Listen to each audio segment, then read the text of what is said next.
I want to argue here that if God does not exist, then objective moral values do not exist. Now, what do I mean by objective moral values?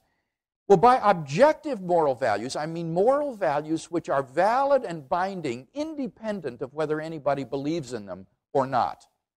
They're independent of whether anybody believes in them or not. So, for example, to say that the Holocaust was objectively evil is to say that it was evil even though the Nazis who carried it out thought that it was good.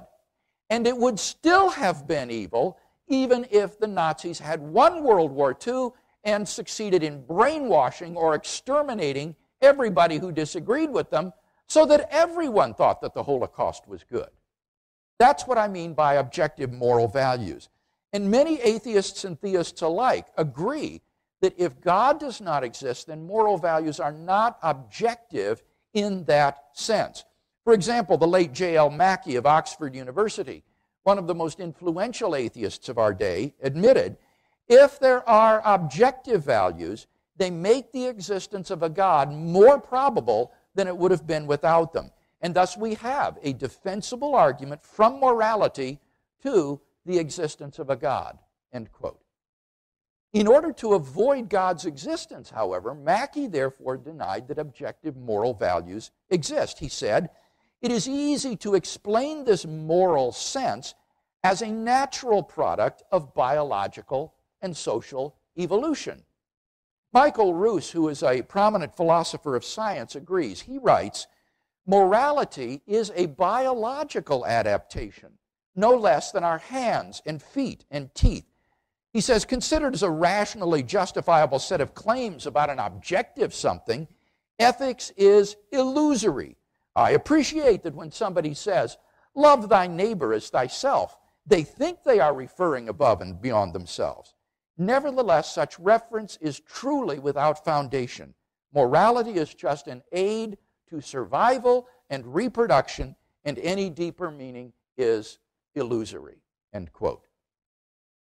As we saw, Friedrich Nietzsche predicted that with the death of God would come the realization of nihilism, that is to say, the destruction of all meaning and value in life. And I think that Nietzsche was right.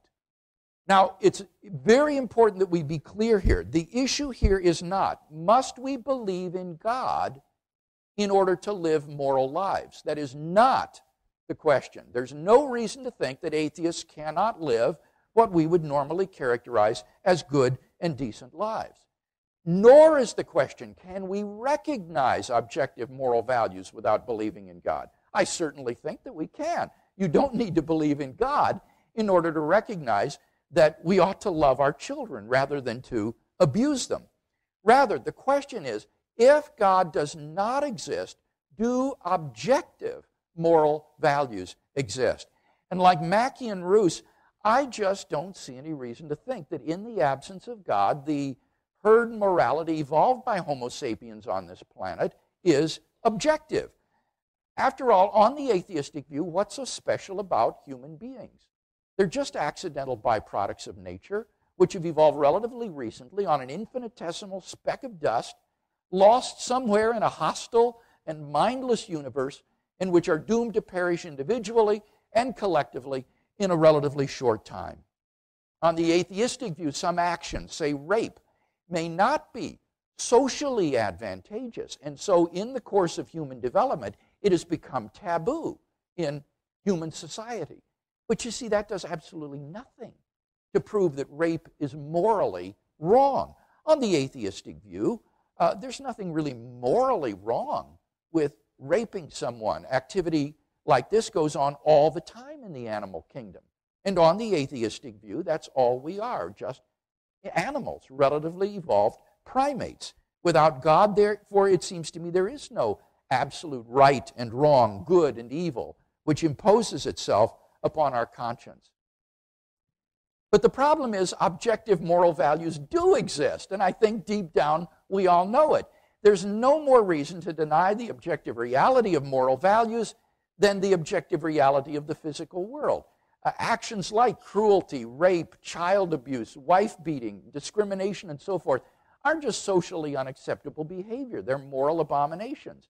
it seems to me that our moral experience puts us in touch with a realm of objectively existing moral values, and there's no reason to doubt this. Roos himself, in another context, admits the man who says that it is morally acceptable to rape little children is just as mistaken as the man who says 2 + 2 = 5. So even Roos himself recognizes moral truths that are on a par with mathematical truths in terms of their logical necessity and self-evidence. So it seems to me that some things are really good, other things are really evil.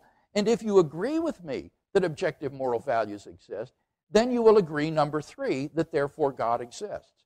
From the two premises, it follows logically and inescapably that therefore God exists. And thus we have moral grounds for belief in God. Number 4,